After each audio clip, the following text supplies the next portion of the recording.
Hi everyone, സഹകാരി race plus HSST commerce portfolio management and derivative ക്ലാസ്സിലേക്ക് എല്ലാവർക്കും സ്വാഗതം. അപ്പോൾ ഇന്ന് മുതൽ നമ്മൾ സ്റ്റാർട്ട് ചെയ്യാൻ പോകുന്നത് ഡെറിവേറ്റീവ്സിൻ്റെ പോർഷൻസ് ആണ്. അപ്പോൾ കഴിഞ്ഞ ക്ലാസ് വരെ നമ്മൾ പോർട്ട്ഫോളിയോയിൽ വരുന്ന ടോപ്പിക്സും കാര്യങ്ങളായിരുന്നു നമ്മൾ കവർ ചെയ്യുന്നുണ്ടായിരുന്നത്. അപ്പോൾ ഇന്ന് നമ്മൾ സ്റ്റാർട്ട് ചെയ്യാൻ പോകുന്നത് ഡെറിവേറ്റീവ്സ് എന്ന് പറയുന്ന പോർഷൻസ് ആണ് നമ്മൾ സ്റ്റാർട്ട് ചെയ്യുന്നത്. ഓക്കെ, ഇപ്പോൾ ഡെറിവേറ്റീവ്സിൽ നമ്മുടെ സ്റ്റാർട്ടിംഗ് ടോപ്പിക്കാണ് history and economic benefits of derivatives. Okay, അപ്പോൾ എന്താണ് ഡെറിവേറ്റീവ്സ്, ഡെറിവേറ്റീവ്സിൻ്റെ ഇവല്യൂഷൻ എങ്ങനെയാണ്, അല്ലെങ്കിൽ അതിൻ്റെ ഹിസ്റ്ററി എങ്ങനെയാണ്, എന്തൊക്കെയാണ് ഡെറിവേറ്റീവ്സിൻ്റെ ബെനിഫിറ്റ്സ്, അതുപോലെ ഡെറിവേറ്റീവ്സുമായിട്ട് റിലേറ്റഡ് ആയിട്ട് വരുന്ന ഇമ്പോർട്ടൻ്റ് ആയിട്ടുള്ള കോൺസെപ്റ്റ്സ് ഏതൊക്കെയാണ് തുടങ്ങിയ കാര്യങ്ങളാണ് ഈ ഒരു ക്ലാസ്സിൽ നമ്മൾ ഡിസ്കസ് ചെയ്യാനായിട്ട് പോകുന്നത്. ഓക്കെ, ഫസ്റ്റ് ഓഫ് ഓൾ എന്താണ് ഡെറിവേറ്റീവ്സ് എന്നുള്ളതാണ്. ഡെറിവേറ്റീവ്സ് എന്നുള്ളത് മെയിൻ ആയിട്ട് ഉദ്ദേശിക്കുന്നത് റിസ്ക് റിഡക്ഷന് വേണ്ടിയിട്ടുള്ള ഒരു ഇൻസ്ട്രുമെൻ്റ് ആണ് ഡെറിവേറ്റീവ്. ഓക്കെ, റിസ്ക് റെഡ്യൂസ് ചെയ്യാൻ അല്ലെങ്കിൽ റിസ്ക് റിഡക്ഷന് വേണ്ടിയിട്ട് ഉപയോഗിക്കുന്ന ഒരു ഇൻസ്ട്രുമെൻ്റ് ആണ് ഡെറിവേറ്റീവ്സ് എന്ന് പറയുന്നത്. ഇനി എങ്ങനെയാണ് റിസ്ക് വരുന്നത്? Through fluctuations. നമുക്കറിയാം നമ്മുടെ മാർക്കറ്റിൽ അല്ലെങ്കിൽ നമ്മുടെ സ്റ്റോക്ക് എക്സ്ചേഞ്ചിൽ ഇപ്പോൾ ഫിനാൻസുമായിട്ട് റിലേറ്റഡ് ആയിട്ട് പറയുമ്പോൾ ദർ ഈസ് ഓൾവേസ് ഫ്ലക്ച്വേഷൻസ് അല്ലേ. അവിടെ എപ്പോഴും എന്തുണ്ടായിരിക്കും? ഫ്ലക്ച്വേഷൻസ് ഉണ്ടായിക്കൊണ്ടിരിക്കുക, അല്ലെങ്കിൽ ഫ്ലക്ച്വേറ്റിംഗ് ആണ്. നമുക്ക് ഒരിക്കലും ഒരു ഷെയറിൻ്റെ പ്രൈസോ അല്ലെങ്കിൽ എന്തെങ്കിലും ഒരു കൊമോഡിറ്റിയുടെ പ്രൈസോ ഒന്നും ഫിക്സ്ഡ് ആണ് എന്ന് നമുക്ക് പറയാൻ സാധിക്കില്ല. ഇന്ന് ചിലപ്പോൾ 100 രൂപയുള്ളൊരു ഷെയറോ കാര്യത്തിനോ ചിലപ്പോൾ നാളെ വരുമ്പോൾ ഒരു 150 ആവാം, ചിലപ്പോൾ 90 ആവാം. അപ്പോൾ ആ ഒരു ഫ്ലക്ച്വേഷൻസ് എപ്പോഴും അവിടെ എക്സിസ്റ്റ് ചെയ്തുകൊണ്ടിരിക്കും. പ്രൈസിൽ മാത്രമല്ല പല കാര്യങ്ങളും. അപ്പോൾ പല തരത്തിലുള്ള റിസ്ക് എലമെൻറ്റ്സ് ഉണ്ടാവും. അപ്പോൾ ഇത്തരത്തിലുള്ള ഫ്ലക്ച്വേഷൻസ് ഓഫ് കോഴ്സ് റിസ്കിലേക്ക് ലീഡ് ചെയ്യും. റിസ്ക് എന്താണെന്നൊക്കെ നമ്മൾ ഡീറ്റെയിൽ ആയിട്ട് പോർട്ട്ഫോളിയോ നോക്കുന്ന സമയത്ത് ഡിസ്കസ് ചെയ്തിട്ടുണ്ടായിരുന്നു. അപ്പോൾ ഇത്തരത്തിലുള്ള റിസ്കിനെ റിമൂവ് ചെയ്യാൻ അല്ലെങ്കിൽ റിസ്കിനെ റെഡ്യൂസ് ചെയ്യുക എന്നുള്ള പർപ്പസോട് കൂടിയിട്ട് ഫോം ചെയ്തിട്ടുള്ള അല്ലെങ്കിൽ ആ റിസ്ക് റിഡക്ഷന് വേണ്ടിയിട്ട് ഫോം ചെയ്തിട്ടുള്ള ഇൻസ്ട്രുമെൻസിനെയാണ് നമ്മൾ ഡെറിവേറ്റീവ് എന്ന് പറയുന്നത്. ഓക്കെ, ഇതിൻ്റെ മെയിൻ പർപ്പസ് അല്ലെങ്കിൽ the ultimate aim for the formation of derivatives is the risk reduction. Okay, risk reduce ചെയ്യുക അല്ലെങ്കിൽ റിസ്കിനെ ഓവർകം ചെയ്യുക. ഈ ഒരു റിസ്ക് റിഡക്ഷനെ പറയുന്ന പേരാണ് hedging of risk. Okay, hedging of risk എന്ന് വെച്ച് കഴിഞ്ഞാൽ റിസ്കിനെ റെഡ്യൂസ് ചെയ്യുക അല്ലെങ്കിൽ റിസ്ക് റിഡക്ഷനെ നമ്മൾ പറയുന്ന ടേമാണ് ഹെഡ്ജിങ് ഓഫ് റിസ്ക്. അപ്പോൾ ഡെറിവേറ്റീവ്സിൻ്റെ main purpose or the major reason behind the formation of derivative is risk reduction. അപ്പോൾ നമ്മുടെ മാർക്കറ്റിലെ പലതരത്തിലുള്ള ഫ്ലക്ച്വേഷൻസിനെ അതുമൂലം ഉണ്ടാകുന്ന റിസ്കിനെ ഓവർകം ചെയ്യാൻ വേണ്ടിയിട്ട് യൂസ് ചെയ്യുന്ന ഒരു ഇൻസ്ട്രുമെൻ്റ് അല്ലെങ്കിൽ കോൺട്രാക്റ്റിനെയാണ് നമ്മൾ ഡെറിവേറ്റീവ് എന്ന് പറയാം. Okay, so in financial market and foreign exchange markets there are fluctuations as we already said. എപ്പോഴും എന്താണ്? ഫ്ലക്ച്വേറ്റിംഗ് ആണ്, ചേഞ്ച് ചെയ്തുകൊണ്ടേയിരിക്കും. അവിടെ കോൺസ്റ്റൻ്റ് ആയിട്ടുള്ള ഒന്നും തന്നെ ഉണ്ടാവില്ല, ഫ്ലക്ച്വേറ്റിംഗ് ആയിക്കൊണ്ടിരിക്കും. Fluctuation exposes the parties to risk. Fluctuations ഉണ്ടാവുമ്പോൾ എന്തുണ്ടാവും? Parties are exposing to risk. Parties എന്ന് പറഞ്ഞാൽ എന്താ? ഇൻവെസ്റ്റേഴ്സ് അല്ലെങ്കിൽ മെമ്പർ ഓഫ് ദി മാർക്കറ്റ്. അവരെന്തായിരിക്കും? അവർക്ക് റിസ്ക് ഫേസ് ചെയ്യേണ്ടതായിട്ട് വരും. ഫ്ലക്ച്വേഷൻസ് ഉണ്ടാകുമ്പോൾ ഒബ്വിയസ്ലി അവർക്ക് റിസ്ക് ഉണ്ടാവും. ഫ്ലക്ച്വേഷൻസ് എപ്പോഴും എന്താവണം എന്നില്ല, ഫേവറബിൾ ആയിട്ടുള്ള ഒരു രീതിയിലാവണം എന്നില്ല. അതുകൊണ്ട് തന്നെ they have to face risk. Hence parties would like to hedge the risk. Risk ഉണ്ടാകുമ്പോൾ പാർട്ടീസിന് എന്ത് ചെയ്യേണ്ടി വരും, അല്ലെങ്കിൽ പാർട്ടീസ് എന്ത് പ്രിഫർ ചെയ്യും? Hedge the risk. ആ റിസ്കിനെ ഹെഡ്ജ് ചെയ്യാനായിട്ട് അല്ലെങ്കിൽ അതിനെ ഓവർകം ചെയ്യാനായിട്ടായിരിക്കും അവർ പ്രിഫർ ചെയ്യുക. For hedging the risk some financial instruments have been developed. These financial instruments are derivative. ഇത്തരത്തിൽ ആ ഒരു റിസ്കിനെ ഹെഡ്ജ് ചെയ്യാൻ വേണ്ടിയിട്ട് അല്ലെങ്കിൽ അതിനെ ഓവർകം ചെയ്യാൻ വേണ്ടിയിട്ട് ചില ഫിനാൻഷ്യൽ ഇൻസ്ട്രുമെൻറ്റ്സ് ഡെവലപ്പ് ചെയ്തിട്ടുണ്ട്. അത്തരം ഫിനാൻഷ്യൽ ഇൻസ്ട്രുമെൻറ്റ്സിന് അല്ലെങ്കിൽ കോൺട്രാക്റ്റുകളെയാണ് നമ്മൾ എന്ത് പറയുക? ഡെറിവേറ്റീവ്സ് എന്ന് പറയുന്നത്. ഓക്കെ, അപ്പോൾ അതിൻ്റെ മെയിൻ പർപ്പസ്, ഡെറിവേറ്റീവിൻ്റെ മെയിൻ പർപ്പസ് എന്താണെന്ന് ക്ലിയർ ആയെന്ന് വിചാരിക്കുന്നു. Four the purpose of hedging risk reduce ചെയ്യുക അല്ലെങ്കിൽ റിസ്കിനെ ഓവർകം ചെയ്യാൻ വേണ്ടിയിട്ടാണ് മെയിനായിട്ട് ഡെറിവേറ്റീവ്സ് യൂസ് ചെയ്യുന്നത്. Okay, derivatives came into existence because of the prevalence of risk in every business. എങ്ങനെയാണ് ഡെറിവേറ്റീവ്സിന് ഇത്രമാത്രം ഒരു പ്രാധാന്യം കിട്ടിയത്? Because of the risk. As we already said, risk ഇല്ലാതെ നമുക്കൊരു കാര്യമില്ല അല്ലേ. നമ്മൾ എന്തൊരു തരത്തിലുള്ള ഒരു ഇൻവെസ്റ്റ്മെൻറ്റ് നടത്തുകയാണെന്നുണ്ടെങ്കിലും there is a risk element.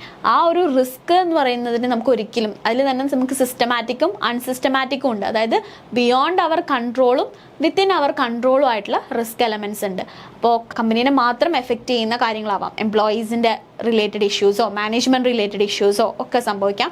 അതേപോലെ അവരുടെ ക്യാപിറ്റൽ സ്ട്രക്ചർ റിലേറ്റഡ് ആയിട്ട് വരുന്ന പ്രോബ്ലംസ് ആവാം, മാർക്കറ്റ് റിസ്ക് ആയിരിക്കാം, എക്സ്ചേഞ്ച് റേറ്റിൽ വരുന്ന പ്രോബ്ലംസ് കൊണ്ടായിരിക്കാം. അങ്ങനെ ഒരുപാട് തരത്തിലുള്ള ഫ്ലക്ച്വേഷൻസ് ഉണ്ടാവും. ഈ ഫ്ലക്ച്വേഷൻസ് റിസ്കിലേക്ക് ലീഡ് ചെയ്യും. അപ്പോൾ ഈ ഒരു റിസ്കിൻ്റെ എക്സിസ്റ്റൻസ് ആണ് മെയിനായിട്ട് ഈ ഡെറിവേറ്റീവ് എന്ന് പറയുന്ന കോൺസെപ്റ്റിന് ഇത്രയധികം ഇമ്പോർട്ടൻസ് കൊടുത്തത്. Okay, derivative came into existence because of the prevalence of risk.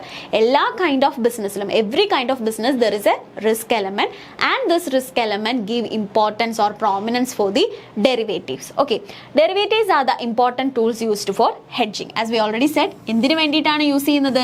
ഹെഡ്ജിങ്ങിന് വേണ്ടിയിട്ടാണ് യൂസ് ചെയ്യുന്നത്. ഹെഡ്ജിംഗ് എന്ന് വെച്ചാൽ എന്താണ്? Reduction of risk. ഹെഡ്ജിംഗ് എന്ന് വെച്ച് കഴിഞ്ഞാൽ എന്താണ്? Reduction of risk. റിസ്കിനെ റെഡ്യൂസ് ചെയ്യുന്ന ആ ഒരു കോൺസെപ്റ്റ് അല്ലെങ്കിൽ ആ ഒരു പ്രോസസ്സിനെയാണ് നമ്മൾ ഹെഡ്ജിങ് എന്ന് പറയുന്നത്. Derivatives are very similar to insurance. ഡെറിവേറ്റീവ്സിനെ നമ്മളെപ്പോഴും ഇൻഷുറൻസുമായിട്ടാണ് അല്ലെങ്കിൽ ഇൻഷുറൻസുമായിട്ട് സിമിലർ ആണ് എന്നാണ് ഡെറിവേറ്റീവ്സിനെ പറയുന്നത്. എന്താണ് insurance? Insurance is four protecting against the risk, അല്ലെ? ഒരു റിസ്ക് അല്ലെങ്കിൽ ഭാവിയിൽ ഉണ്ടാവാൻ സാധ്യതയുള്ള ഒരു പ്രോബബിലിറ്റി ഓഫ് ലോസിൽ നിന്ന് പ്രൊട്ടക്റ്റ് ചെയ്യുക എന്നുള്ളതാണ് ഇൻഷുറൻസ് കൊണ്ട് നമ്മൾ ഉദ്ദേശിക്കുന്നത്, അല്ലേ? ഇപ്പോൾ ഇൻഷുറൻസിൽ നമുക്ക് ജനറൽ ഇൻഷുറൻസ് ഉണ്ട്, ലൈഫ് ഇൻഷുറൻസ് ഉണ്ട്.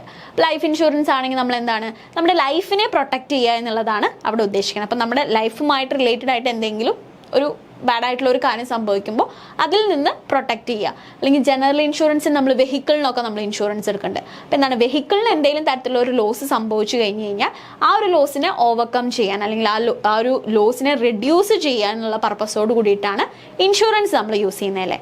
അപ്പം അതേപോലെ തന്നെ ഡെറിവേറ്റീവ്സും ഇൻഷുറൻസിൻ്റെ സെയിം പർപ്പസ് തന്നെയാണ്. നമ്മൾ റിസ്കിൽ നിന്ന് പ്രൊട്ടക്റ്റ് ചെയ്യുക, ഇൻവെസ്റ്ററിനെ റിസ്കിൽ നിന്ന് പ്രൊട്ടക്റ്റ് ചെയ്യുക എന്നുള്ളതാണ് ഡെറിവേറ്റീവ്സിൻ്റെ മെയിൻ ആയിട്ടുള്ള പർപ്പസ്. അതുകൊണ്ടാണ് it is similar to insurance എന്ന് പറയുന്നത്. That take care of market risk. ഈ ഡെറിവേറ്റീവ് എന്ത് കൈൻഡ് ഓഫ് റിസ്കിൽ നിന്നാണ് നമ്മളെ പ്രൊട്ടക്റ്റ് ചെയ്യുന്നത്? മാർക്കറ്റ് റിസ്കിൽ നിന്നാണ് ഡെറിവേറ്റീവ്സ് നമ്മളെ പ്രൊട്ടക്റ്റ് ചെയ്യുന്നത്. അല്ലെങ്കിൽ the purpose of derivative is to protect the investors from the market risk. Market റിസ്കിൽ നിന്ന് ഇൻഷുർ ചെയ്യുക അല്ലെങ്കിൽ മാർക്കറ്റ് റിസ്കിൽ നിന്ന് പ്രൊട്ടക്റ്റ് ചെയ്യുക എന്നുള്ളതാണ് ഡെറിവേറ്റീവ്സിൻ്റെ പർപ്പസ്. അതുകൊണ്ട് തന്നെയാണ് ആ ഒരു പ്രൊട്ടക്ഷൻ ഓഫർ ചെയ്യുന്നത് കൊണ്ടാണ്, റിസ്കിൽ നിന്നുള്ള ഒരു പ്രൊട്ടക്ഷൻ ഓഫർ ചെയ്യുന്നത് കൊണ്ടാണ് ഡെറിവേറ്റീവ്സിന് എന്തുമായിട്ട് സിമിലർ ആണെന്ന് പറയുന്നത്? ഇൻഷുറൻസുമായിട്ട് സിമിലർ ആണെന്ന് പറയുന്നത്. Market risk include volatility in interest rate, currency rate, commodity prices and share price. ഇനി എങ്ങനെയൊക്കെ ആയിരിക്കാം മാർക്കറ്റ് റിസ്ക് വരിക? ഇൻട്രസ്റ്റ് റേറ്റിൽ വരുന്ന ചേഞ്ചസ് ആയിരിക്കാം, കറൻസി റേറ്റിൽ വരുന്ന ഫ്ലക്ച്വേഷൻസ് ആയിരിക്കാം, കൊമോഡിറ്റിയുടെ പ്രൈസിൽ വരുന്ന ചേഞ്ച് ആവാം, ഷെയറിലെ പ്രൈസിൽ വരുന്ന ചേഞ്ച് ആവാം. സപ്പോസ് നമ്മൾ ആ ഒരു പ്രൊഡക്ഷൻ തുടങ്ങുന്ന സമയത്ത് മേ ബി എന്തെങ്കിലും ഒരു കൊമോഡിറ്റിക്ക് സേ ഫോർ വീറ്റ് ആണെന്ന് വിചാരിക്കുക. അപ്പോൾ വീറ്റിന് നമ്മളതിൻ്റെ വിത്ത് ഇതാക്കി നമ്മളതിൻ്റെ സ്റ്റാർട്ടിങ് സ്റ്റേജിൽ ചിലപ്പോൾ എന്തായിരിക്കാം? വീറ്റിന് കിലോന് ഒരു 50 രൂപ ഉണ്ടായിരിക്കാം. മേ ബി അത് ഫ്യൂച്ചറിൽ നമ്മൾ ആ ഒരു സെയിലിൻ്റെ സമയം എത്തുമ്പോൾ നമുക്കിത് എന്താവും? ചിലപ്പോൾ ഒരു 30 35 ഒക്കെ ആയിട്ട് കുറയാം. അപ്പം ഇത്തരത്തിലുള്ള ഫ്ലക്ച്വേഷൻസ് സംഭവിക്കാം. അപ്പോൾ ആ ഒരു റിസ്കിൽ നിന്ന്, അത്തരത്തിലുള്ള എന്താ പറയുക കൈൻഡ് ഓഫ് മാർക്കറ്റ് റിസ്കിൽ നിന്ന് നമ്മളെ പ്രൊട്ടക്റ്റ് ചെയ്യുക അല്ലെങ്കിൽ ആ ഒരു ഇൻവെസ്റ്ററിനെ പ്രൊട്ടക്റ്റ് ചെയ്യുക എന്നുള്ളതാണ് ഡെറിവേറ്റീവ്സിൻ്റെ മെയിൻ ആയിട്ടുള്ള പർപ്പസ്. ഓക്കെ, അതുകൊണ്ടാണ് it is very similar to insurance എന്ന് പറയുന്നത്.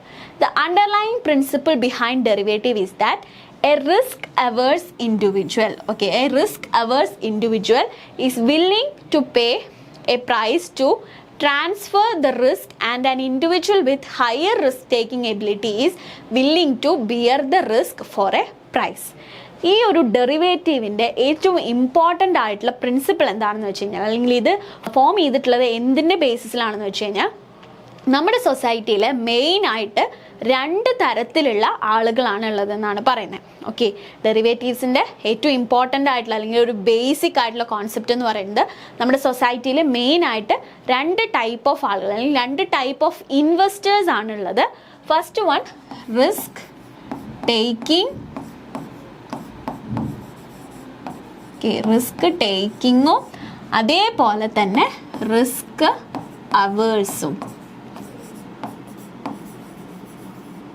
ഓക്കെ, രണ്ട് തരത്തിലുള്ള അല്ലെങ്കിൽ രണ്ട് കാറ്റഗറിയിലുള്ള ഇൻവെസ്റ്റേഴ്സ് ആണുള്ളത്. ഒന്ന് റിസ്ക് ടേക്കിങ്ങും മറ്റൊന്ന് റിസ്ക് അവേഴ്സും.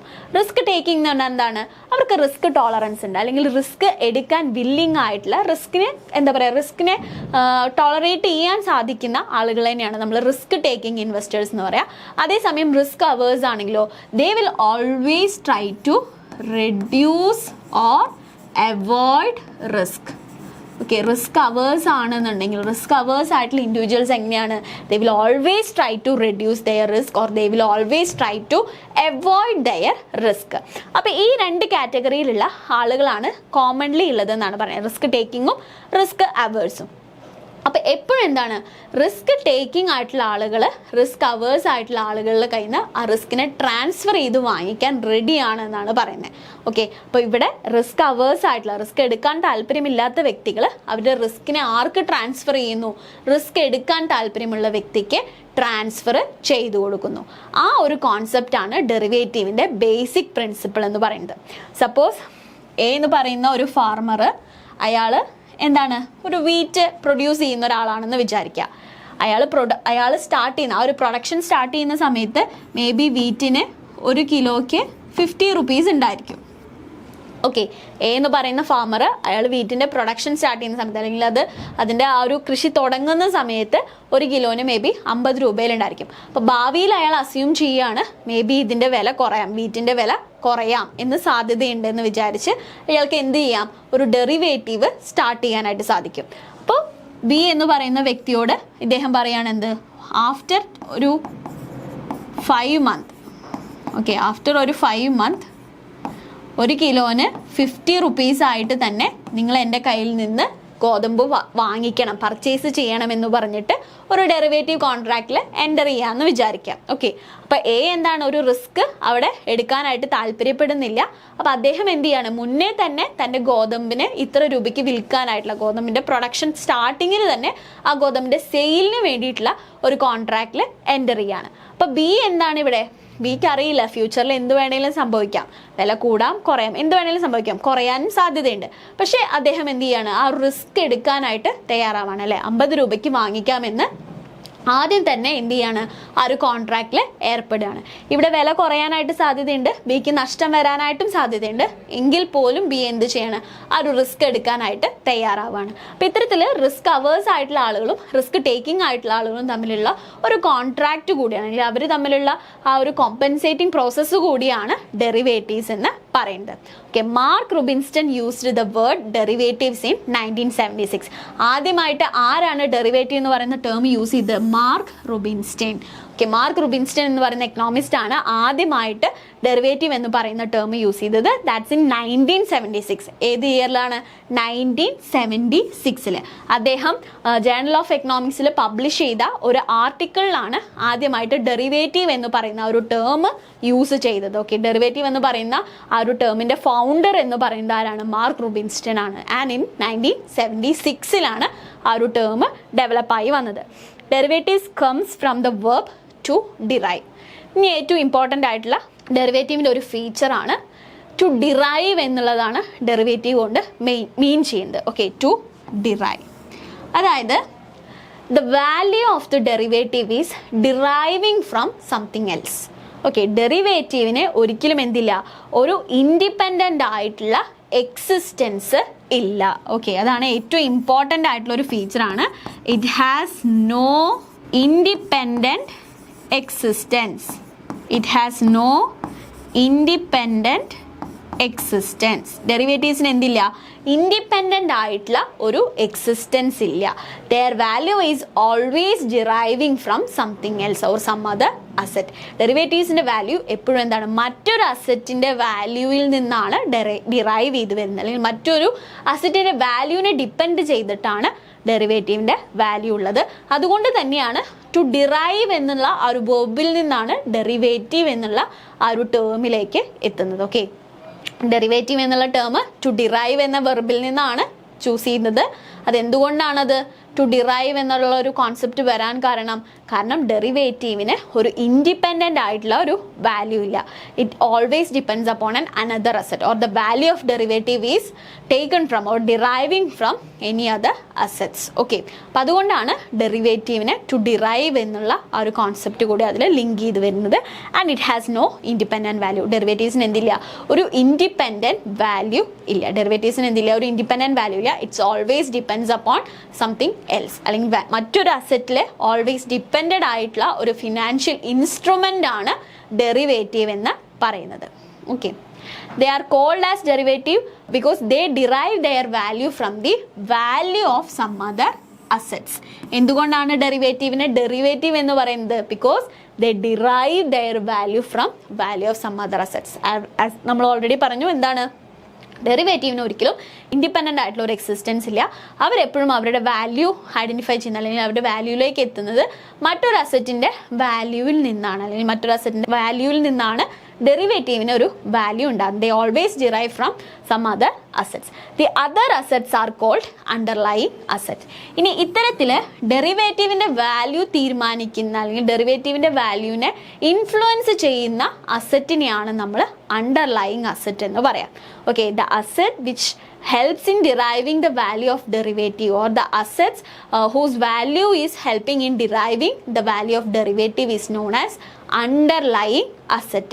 ഇപ്പം നമ്മൾ നേരത്തെ പറഞ്ഞ കേസിൽ എന്താണ്, വീറ്റിന് 1 കിലോ 50 റുപ്പീസിന് ഫ്യൂച്ചർ ഡേറ്റിൽ വാങ്ങിക്കണം എന്നുള്ളതാണ് അവിടെ കോൺട്രാക്റ്റ് അല്ലേ. അപ്പോൾ വീറ്റിൻ്റെ പ്രൈസ് ആണ് അവിടെ എന്തിനു തീരുമാനിക്കുന്നത്, ആ ഡെറിവേറ്റീവിലെ കോൺട്രാക്റ്റ് വാല്യൂവിനെ ഫിക്സ് ചെയ്യുന്നത് അല്ലേ. അപ്പോൾ ആ ഒരു കേസിൽ എന്താണ്, വീറ്റാണ് അവിടെ അണ്ടർലൈയിങ് അസറ്റ്. അപ്പം എന്തിനെ ബേസ് ചെയ്തിട്ടാണോ ആ ഒരു ഡെറിവേറ്റീവ് കോൺട്രാക്റ്റ് ഫോം ചെയ്യുന്നത്, അല്ലെങ്കിൽ എന്തിൻ്റെ പ്രൈസിൽ വരുന്ന ഫ്ലക്ച്വേഷൻസിനെ ഓവർകം ചെയ്യാൻ വേണ്ടിയിട്ടാണോ, ഹെഡ്ജ് ചെയ്യാൻ വേണ്ടിയിട്ടാണോ ആ ഒരു ഡെറിവേറ്റീവ് കോൺട്രാക്റ്റ് ഫോം ചെയ്യുന്നത്, ആ ഒരു അസറ്റിനെയാണ് നമ്മൾ എന്ത് പറയുക, അണ്ടർലൈയിങ് അസറ്റ് എന്ന് പറയാം. Okay, then derivatives are contracts between two parties and its value is derived from the value of an underlying asset. Simple definition of derivative ആണ്. ഡെറിവേറ്റീവ് എന്ന് പറഞ്ഞാൽ എന്താണ്, രണ്ട് വ്യക്തികൾ തമ്മിലുള്ള ഒരു കോൺട്രാക്റ്റ് ആണ് where the value is deriving from an underlying asset. രണ്ട് വ്യക്തികൾ തമ്മിൽ ഏതെങ്കിലും ഒരു അണ്ടർലൈയിങ് അസറ്റിൻ്റെ ബേസിസിൽ ഫോം ചെയ്യുന്ന ഒരു കോൺട്രാക്റ്റിനെയാണ് നമ്മൾ ഡെറിവേറ്റീവ് എന്ന് പറയുക. അതുകൊണ്ട് തന്നെ ആ അണ്ടർലൈയിങ് അസറ്റിൻ്റെ വാല്യൂവിൻ്റെ ബേസിസിലായിരിക്കും ഡെറിവേറ്റീവിൻ്റെ വാല്യൂ ഉണ്ടായിരിക്കാം. ഓക്കെ, നമ്മൾ നേരത്തെ പറഞ്ഞ കേസിൽ എന്താണ്, വീറ്റിൻ്റെ പ്രൈസിൽ വരുന്ന ഫ്ലക്ച്വേഷനെ അല്ലെങ്കിൽ ആ ഒരു റിസ്കിനെ ഓവർകം ചെയ്യാൻ വേണ്ടിയിട്ടാണ് ഡെറിവേറ്റീവ് ഫോം ചെയ്തത് തന്നെ. അതുകൊണ്ട് തന്നെ എന്താണ്, ആ ഒരു വീറ്റിൻ്റെ പ്രൈസിനെ ബേസ് ചെയ്തിട്ടാണ് ഡെറിവേറ്റീവിൻ്റെ വാല്യൂ നമ്മൾ ഫിക്സ് ചെയ്തതും. Okay, for example let's take A commodity say wheat. ഇനി മറ്റൊരു എക്സാമ്പിൾ പറയുകയാണ് കേട്ടോ. നേരത്തെ പറഞ്ഞൊരു എക്സാമ്പിളിന് സിമിലർ ആയിട്ടുള്ള വേറൊരു എക്സാമ്പിൾ പറയുകയാണ്. ഇപ്പം ഇവിടെ ഇപ്പം ഞാനും എൻ്റെ ഒരു ഫ്രണ്ടും കൂടിയിട്ടുള്ള ഒരു ട്രാൻസാക്ഷനാണ് പറയുന്നത്. ഓക്കെ, ഞാനും എൻ്റെ ഫ്രണ്ടും കൂടിയിട്ടുള്ള ഒരു ട്രാൻസാക്ഷനാണ്. ഇപ്പം ഇവിടെ നമ്മൾ 2 കണ്ടീഷൻസ് ആണ് ഈ ഒരു ട്രാൻസാക്ഷനിൽ പറയുന്നത്. If the price of the wheat in 1 year is greater than 30, you will pay your friend ₹10. ഇപ്പം ഞാനും എൻ്റെ ഫ്രണ്ടും കൂടിയിട്ടുള്ള കോൺട്രാക്റ്റിൽ ഞാൻ എന്താണ് പറയുന്നത്, ഒരു വർഷത്തിൻ്റെ ഉള്ളിൽ വീറ്റിൻ്റെ പ്രൈസ്, ഓക്കെ, ഒരു വർഷത്തിൻ്റെ ഉള്ളിൽ വീറ്റിൻ്റെ പ്രൈസ് ഗ്രേറ്റർ ദാൻ 30 ആണെങ്കിൽ ഐ വിൽ പേ ഹിം ₹10. ഞാൻ എന്ത് ചെയ്യും, 10 രൂപ ആ ഒരു ഫ്രണ്ടിന്, എൻ്റെ ഒരു ഫ്രണ്ടിന് കൊടുക്കും. ഓക്കെ, അപ്പോൾ പ്രൈസ് 30-നേക്കാൾ കൂടുതലാണെന്നുണ്ടെങ്കിൽ ഞാൻ എന്ത് ചെയ്യും, 10 രൂപ എൻ്റെ ഫ്രണ്ടിന് കൊടുക്കും എന്നുള്ളതാണ് ഒരു കണ്ടീഷൻ, ഫസ്റ്റ് കണ്ടീഷൻ. ഓക്കെ, സെക്കൻഡിൽ എന്താണ് പറയുന്നത്, if the price of the wheat is less than 30. ഇനി വീറ്റിൻ്റെ പ്രൈസ് ലെസ് ദാൻ 30 ആണെങ്കിൽ, ഓക്കെ, വീറ്റിൻ്റെ പ്രൈസ് ലെസ് ദാൻ 30 ആണെന്നുണ്ടെങ്കിൽ എൻ്റെ ഫ്രണ്ട് എനിക്ക് എന്ത് ചെയ്യും, 10 രൂപ തരും. ഓക്കെ, അപ്പോൾ 2 എഗ്രിമെൻറ്റ്സ് വെച്ചിട്ടൊരു അല്ലെങ്കിൽ 2 കണ്ടീഷൻസ് വെച്ചിട്ടൊരു കോൺട്രാക്റ്റ് ഫോം ചെയ്യാണ് ഞാനും എൻ്റെ ഫ്രണ്ടും തമ്മിൽ. അപ്പോൾ എന്താണ് ആ ഒരു കോൺട്രാക്റ്റിൽ പറയുന്നത്, വീറ്റിൻ്റെ പ്രൈസ് 30 രൂപയിൽ കൂടുതലാണെങ്കിൽ ഞാൻ അദ്ദേഹത്തിന് 10 രൂപ കൊടുക്കും. വീറ്റിൻ്റെ പ്രൈസ് 30 രൂപയിൽ കുറവാണെന്നുണ്ടെങ്കിൽ അദ്ദേഹം എനിക്ക് 10 രൂപ തരണം. ഓക്കെ, ഈ ഒരു കോൺട്രാക്റ്റ് ഫോം ചെയ്തു. ഇതിനെ എന്തുകൊണ്ടാണ് നമ്മളൊരു ഡെറിവേറ്റീവ് ആയിട്ട് കൺസിഡർ ചെയ്യുന്നത്? This is a derivative in the sense that you have an agreement with a value depending on the price of something else. Okay, ഈ ഒരു കോൺട്രാക്റ്റിനെ അല്ലെങ്കിൽ ഈ ഒരു എഗ്രിമെൻറ്റിനെ അല്ലെങ്കിൽ ഈ ഒരു കണ്ടീഷൻസ് ഫോം ചെയ്തിട്ടുള്ള കോൺട്രാക്റ്റിനെ എന്തുകൊണ്ടാണ് നമ്മളൊരു ഡെറിവേറ്റീവ് ആയിട്ട് കൺസിഡർ ചെയ്യുന്നത്? Because this agreement with a value depending on the price of something else. ഇവിടെ എന്താണ്, വേറൊരു അസറ്റിൻ്റെ പ്രൈസിനെ ഡിപ്പെൻഡ് ചെയ്തിട്ടാണ് ഈ ഒരു കോൺട്രാക്റ്റിൻ്റെ ഫ്യൂച്ചർ എന്ന് പറയുന്നത് അല്ലേ. വീറ്റിൻ്റെ പ്രൈസ് 30 രൂപയിൽ കൂടുകയോ 30 രൂപയിൽ കുറയുകയോ ചെയ്യുമ്പോഴാണ് ഇതിനൊരു ഇമ്പോർട്ടൻസ് വരുന്നത്, അല്ലെങ്കിൽ വീറ്റിൻ്റെ പ്രൈസിനെ ഡിപ്പെൻഡ് ചെയ്തിട്ടാണ് ഞങ്ങൾ ഫോം ചെയ്ത ആ ഒരു കോൺട്രാക്റ്റ് ഉള്ളത്. അപ്പം അതുകൊണ്ടാണ് ഇതിനെന്തായിട്ട് നമ്മൾ കൺസിഡർ ചെയ്യുന്നത്, ഡെറിവേറ്റീവ് ആയിട്ട് കൺസിഡർ ചെയ്യുന്നത്. ഓക്കെ, അപ്പോൾ ഒരു കോൺട്രാക്റ്റിന് ഡെറിവേറ്റീവ് ആവണം എന്നുണ്ടെങ്കിൽ there should be an underlying asset and the value of the contract should be derived from the value of the underlying asset. അപ്പോൾ ഒരു കോൺട്രാക്റ്റിനെ നമ്മൾ ഡെറിവേറ്റീവ് ആണ് എന്ന് പറയണം എന്നുണ്ടെങ്കിൽ അവിടെ എന്തുണ്ടായിരിക്കണം, മറ്റൊരു അണ്ടർലൈങ് ആയിട്ടുള്ള ഒരു അസറ്റ് ഉണ്ടായിരിക്കണം. ആ അസറ്റിൻ്റെ പ്രൈസിൽ നമ്മൾ ഫോം ചെയ്യുന്ന കോൺട്രാക്റ്റുകളെ മാത്രമേ നമുക്ക് ഡെറിവേറ്റീവായിട്ട് കൺസിഡർ ചെയ്യാനായിട്ട് സാധിക്കുള്ളൂ. അപ്പോൾ ഈ ഒരു എക്സാമ്പിളിൽ ഞാനും എൻ്റെ ഫ്രണ്ടും കൂടിയിട്ട് വീറ്റിൻ്റെ പ്രൈസിൻ്റെ ബേസിസിലാണ്, അല്ലെങ്കിൽ വീറ്റിൻ്റെ പ്രൈസിൻ്റെ മുകളിലാണ് നമ്മൾ കോൺട്രാക്റ്റ് ഫോം ചെയ്യുന്നത്. അതുകൊണ്ടാണ് ഇതിനൊരു ഡെറിവേറ്റീവായിട്ട് കൺസിഡർ ചെയ്യുന്നത്. ഇനി ഈ ഒരു ഡെറിവേറ്റീവ് ഫോം ചെയ്തതുകൊണ്ടുള്ള ഇവർക്കൊരു നേട്ടം എങ്ങനെയാണെന്ന് പറഞ്ഞു കഴിഞ്ഞാൽ, ഇപ്പം എൻ്റെ ഫാമിലി വീറ്റ് സെല്ല് ചെയ്യുന്നവരാണെന്ന് വിചാരിക്കാം. ഓക്കെ, എൻ്റെ ഫാമിലി വീറ്റ് സെല്ല് ചെയ്യുന്നവരും എൻ്റെ ഫ്രണ്ടിൻ്റെ ഫാമിലി വീറ്റ് പർച്ചേസ് ചെയ്യുന്നവരാണെന്ന് വിചാരിക്കാം. ഓക്കെ, ഞാൻ അല്ലെങ്കിൽ എൻ്റെ ഫാമിലി വീറ്റ് സെല്ല് ചെയ്യുന്നവരാണ്, എൻ്റെ ഫ്രണ്ടിൻ്റെ ഫാമിലി വീറ്റ് പർച്ചേസ് ചെയ്യുന്നവരാണ്. അപ്പോൾ വീറ്റ് സെല്ല് ചെയ്യുന്ന എൻ്റെ ഒരു ഫാമിലിക്ക് എപ്പോഴാണ് പ്രോഫിറ്റ് ഉണ്ടാവുക, വീറ്റിൻ്റെ പ്രൈസ് കൂടുമ്പോഴാണ് അല്ലേ പ്രോഫിറ്റ് ഉണ്ടാവുക. ഓക്കെ, വീറ്റിൻ്റെ പ്രൈസ് കൂടുമ്പോഴാണ് വീറ്റ് സെല്ല് ചെയ്യുന്ന എനിക്ക് ലാഭം ഉണ്ടാവുക. അപ്പോൾ എന്താണ്, ഒബ്വിയസ്ലി എൻ്റെ ഫ്രണ്ടിന് അവിടെ ഒരു നഷ്ടമാണ്, അല്ലെങ്കിൽ ഒരു റിസ്ക് ആണുള്ളത് അല്ലേ. വീറ്റിൻ്റെ പ്രൈസ് കൂടുമ്പോൾ ആ ഒരു റിസ്ക് ആണുള്ളത്. പക്ഷെ ഞങ്ങളുടെ കോൺട്രാക്റ്റ് വഴി എന്ത് സംഭവിക്കും, വീറ്റിൻ്റെ പ്രൈസ് എബവ് 30 ആയി കഴിഞ്ഞ് കഴിഞ്ഞാൽ ഞാൻ എൻ്റെ ഫ്രണ്ടിന് എന്ത് ചെയ്യും, 10 രൂപ കൊടുക്കും അല്ലേ. സപ്പോസ് വീറ്റിൻ്റെ പ്രൈസ് ഒരു 35 ആയി എന്ന് വിചാരിക്കാം. ഓക്കെ, വീറ്റിൻ്റെ പ്രൈസ് 35 ആയി കൂടി എന്ന് വിചാരിക്കാം. അപ്പം ഞാൻ എന്ത് ചെയ്യണം, എൻ്റെ ഫ്രണ്ടിന് 10 രൂപ കൊടുക്കണം. ഫ്രണ്ടിന് എത്ര രൂപ കൊടുക്കണം, 10 രൂപ കൊടുക്കണം. അപ്പം അദ്ദേഹത്തിന് ആ പ്രൈസ് റൈസ് മൂലം ഉണ്ടായിട്ടുള്ള ആ ഒരു നഷ്ടത്തിന് ഈ ഒരു 10 രൂപയ്ക്ക് ഒരു എക്സാമ്പിളായിട്ട് പറയണ്ട കേട്ടോ, ഈ ഒരു 10 രൂപ എന്ന് പറയുന്ന ആ ഒരു എമൗണ്ട് കിട്ടുന്നത് വഴി ആ ഒരു ലോസിനെ കുറച്ച് കുറയ്ക്കാനായിട്ട് സാധിക്കും എന്നുള്ളതാണ് ഇവിടുത്തെ അവരുടെ അഡ്വാൻറ്റേജ്. അതേസമയം ഇനി വീറ്റിൻ്റെ പ്രൈസ് ലെസ് ദാൻ 30 ആണെന്ന് വിചാരിക്കുക. വീറ്റിൻ്റെ price less than 30, say for 25 ആണെന്ന് വിചാരിക്കുക. അപ്പം എന്നെ സംബന്ധിച്ചിടത്തോളം എന്താണ്, ഞാൻ വീറ്റ് സെല്ല് ചെയ്യുന്ന ഒരാളാണ്. അപ്പോൾ പ്രൈസ് കുറയുമ്പോൾ ഒബ്വിയസ്ലി എനിക്ക് കിട്ടുന്ന ആ ഒരു പ്രോഫിറ്റ് ആണ് കുറയുന്നത് അല്ലേ. പക്ഷേ ഞങ്ങളുടെ കണ്ടീഷൻ പ്രകാരം എന്താണ്, വീറ്റിൻ്റെ പ്രൈസ് 30 കുറവാണെന്നുണ്ടെങ്കിൽ എൻ്റെ ഫ്രണ്ട് എന്ത് ചെയ്യുമെന്നാണ് പറഞ്ഞിട്ടുള്ളത്, 30 റുപ്പീസ് അല്ലേ. വീറ്റിൻ്റെ പ്രൈസ് 30 കുറവാണെന്നുണ്ടെങ്കിൽ എന്താണ്, എൻ്റെ ഫ്രണ്ട് എനിക്ക് 10 രൂപ തരും എന്നാണ് പറഞ്ഞിട്ടുള്ളത്. അപ്പോൾ എനിക്ക് ലോസ് ആണെങ്കിലും എൻ്റെ ഫ്രണ്ട് എനിക്ക് പൈസ തരുന്നത് കാരണം, ആ ഒരു 10 രൂപ തരുന്നത് കാരണം എൻ്റെ ആ ഒരു ലോസ് എമൗണ്ടിനെ എനിക്ക് കോമ്പൻസേറ്റ് ചെയ്യാനായിട്ട് സാധിക്കും. അപ്പോൾ ഇതാണ് രണ്ട് കൂട്ടർക്കും ഈ ഡെറിവേറ്റീവിൽ നിന്നുള്ള ആ ഒരു പ്രോഫിറ്റ്, അല്ലെങ്കിൽ ആ ഒരു ഡെറിവേറ്റീവ് കൊണ്ടുള്ള അവരുടെ അഡ്വാൻറ്റേജ് എന്ന് പറയുന്നത്, രണ്ടുപേർക്കും റിസ്ക് വരാൻ സാധ്യതയുണ്ട്. അപ്പോൾ ആ റിസ്കിനെ കുറയ്ക്കാനുള്ള ഒരു ചെറിയ എമൗണ്ട് അങ്ങോട്ടും ഇങ്ങോട്ടും ട്രാൻസ്ഫർ ചെയ്യാൻ ഈ ഒരു കോൺട്രാക്റ്റ് വഴി സാധിക്കും. Okay, suppose your family grows wheat and friends family buys wheat. ഇപ്പം എൻ്റെ ഫാമിലി വീറ്റ് വിൽക്കുന്നവരും എൻ്റെ ഫ്രണ്ടിൻ്റെ ഫാമിലി വീറ്റ് പർച്ചേസ് ചെയ്യുന്നവരാണെന്ന് വിചാരിക്കുക. In this case you earn 10 if your families wheat sells for low price. ഞാൻ എപ്പോഴാണ് 10 രൂപ ഏൺ ചെയ്യുക, 30 രൂപയിൽ താഴെ വീറ്റ് സെല്ല് ചെയ്യുമ്പോൾ. And this increases your income. Your friend earns ₹10 if the wheat of his family buys expensive. 30 രൂപയിൽ കൂടുതൽ വരികയാണെന്നുണ്ടെങ്കിൽ ഫ്രണ്ടിനും ഇതേപോലെ ഒരു 10 രൂപ കിട്ടും. അപ്പം ഇത്തരത്തിൽ ആ ഒരു വീറ്റിൻ്റെ പ്രൈസിൽ വരുന്ന ഫ്ലക്ച്വേഷൻസ് മൂലം ഉണ്ടാകുന്ന റിസ്കിനെ ഓവർകം ചെയ്യാൻ വേണ്ടിയിട്ട് രണ്ട് വ്യക്തികൾ തമ്മിൽ ഒരു കോൺട്രാക്റ്റ് ഫോം ചെയ്യുകയാണ്. അപ്പോൾ മറ്റൊരു അസറ്റിൻ്റെ വാല്യൂവിനെ ബേസ് ചെയ്ത് ഫോം ചെയ്തത് കൊണ്ടാണ് അതൊരു ഡെറിവേറ്റീവായിട്ട് മാറുന്നത്. അപ്പോൾ ഇത്തരത്തിൽ ഹെഡ്ജിങ് ഓഫ് റിസ്കിന് വേണ്ടിയിട്ട് നമ്മൾ യൂസ് ചെയ്യുന്ന ഫിനാൻഷ്യൽ ഇൻസ്ട്രുമെൻറ്റ്സ് അല്ലെങ്കിൽ കോൺട്രാക്ട്സിനെയാണ് നമ്മൾ ഡെറിവേറ്റീവ് എന്ന് പറയുന്നത്. ഓക്കെ, ക്ലിയർ ആയി എന്ന് വിചാരിക്കുന്നു. Then derivatives are also known as deferred delivery instruments or deferred payment instrument. Derivatives-നെ പറയുന്ന മറ്റു പേരുകൾ എന്തൊക്കെയാണെന്നുള്ളതാണ്, deferred delivery instrument-ഉം അതേപോലെ deferred payment ഇൻസ്ട്രുമെൻസും. ഓക്കെ, ഡെറിവേറ്റീവ്സിനെ പറയുന്ന മറ്റ് രണ്ട് പേരുകളാണ് deferred delivery instrument and deferred payment instrument. Derivatives are contracts which are written between two parties for easily marketable assets. Derivatives എന്താണ്, രണ്ട് വ്യക്തികൾ തമ്മിലുള്ള ഒരു കോൺട്രാക്റ്റ് ആണ്. For easily marketing the assets. അസറ്റിനെ ഈസി ആയിട്ട് മാർക്കറ്റ് ചെയ്യുക എന്നുള്ള ഒരു പർപ്പസോട് കൂടിയിട്ട് രണ്ട് വ്യക്തികൾ തമ്മിൽ ഫോം ചെയ്യുന്ന ഒരു കോൺട്രാക്റ്റ് ആണ് ഡെറിവേറ്റീവ്സ് എന്ന് പറയുന്നത്. ഇപ്പം നമ്മൾ നേരത്തെ പറഞ്ഞ എക്സാമ്പിൾ എന്താണ്, വീറ്റിനെ അവർക്ക് മാർക്കറ്റ് ചെയ്യണം, അല്ലെങ്കിൽ വീറ്റിൻ്റെ ആ ഒരു സെയിൽ കാര്യങ്ങളാണ് അവിടെ ഇൻഫ്ലുവൻസ് ചെയ്യുന്ന ഒരു ഫാക്ടർ. അപ്പോൾ അതിന് വേണ്ടിയിട്ട് രണ്ട് വ്യക്തികൾ തമ്മിലൊരു കോൺട്രാക്റ്റ് ഇൻവോൾവ് ആകുകയാണെന്നുണ്ടെങ്കിൽ അതിനെ നമ്മൾ പറയുന്ന പേരാണ് ഡെറിവേറ്റീവ്സ് എന്നുള്ളത്. ഓക്കെ, അപ്പം ഇത്രയും കാര്യങ്ങളാണ് ഡെറിവേറ്റീവ്സ് എന്താണ്, അല്ലെങ്കിൽ മീനിങ് ഓഫ് ഡെറിവേറ്റീവ്സിൽ പറയുന്നത്.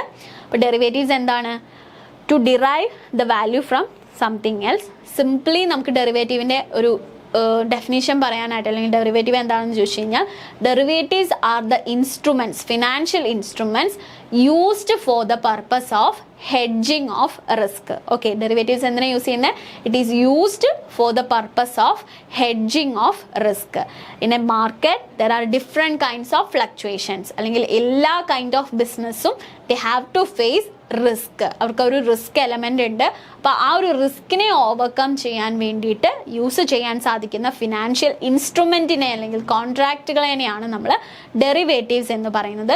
ഈ ഡെറിവേറ്റീവ് എന്ന് പറയാനുള്ള റീസൺ ടു ഡിറൈവ് എന്നുള്ള വെർബിൽ നിന്നാണ് ഡെറിവേറ്റീവ് എന്ന് പറയുന്ന ആ ഒരു ടേം ഫോം ചെയ്തിട്ടുള്ളത്. അതിൻ്റെ കാരണം ഡെറിവേറ്റീവിന് ഒരിക്കലും ഇൻഡിപെൻഡൻ്റ് ആയിട്ടുള്ള ഒരു എക്സിസ്റ്റൻസ് ഇല്ല. They always depends on something else. They always depends on some other asset. മറ്റൊരു അസറ്റിനെ ഡിപ്പെൻഡ് ചെയ്തിട്ടാണ് ഓൾവേസ് അതിൻ്റെ ഒരു എക്സിസ്റ്റൻസ്, അല്ലെങ്കിൽ മറ്റൊരു അസറ്റിൻ്റെ വാല്യൂവിൽ നിന്നാണ് ഡെറിവേറ്റീവിൻ്റെ വാല്യൂ ക്രിയേറ്റ് ചെയ്യപ്പെടുന്നത്. അതുകൊണ്ടാണ് ഇതിനെ ഡെറിവേറ്റീവ് എന്ന് പറയുന്നത്. ഇനി ഏതൊരു അസറ്റിനെ ഡിപ്പെൻഡ് ചെയ്തിട്ടാണോ വരുന്നത്, ആ ഒരു അസറ്റിനെ നമ്മൾ അണ്ടർലൈയിങ് അസറ്റ് എന്ന് പറയും. 1976 മാർക്ക് റുബിൻസ്റ്റൺ ആണ് ആദ്യമായിട്ട് ഈ ഒരു ടേം യൂസ് ചെയ്ത്, ഡെറിവേറ്റീവ് എന്നുള്ളൊരു ടേമിൻ്റെ ഫൗണ്ടറായിട്ട് കൺസിഡർ ചെയ്യുന്നത് മാർക്ക് റുബിൻസ്റ്റണിനെയാണ്. ഓക്കെ, അപ്പോൾ ഇത്രയും കാര്യങ്ങളാണ് ഡെറിവേറ്റീവിൻ്റെ മീനിങ്ങിൽ വരുന്നത്. Thank you.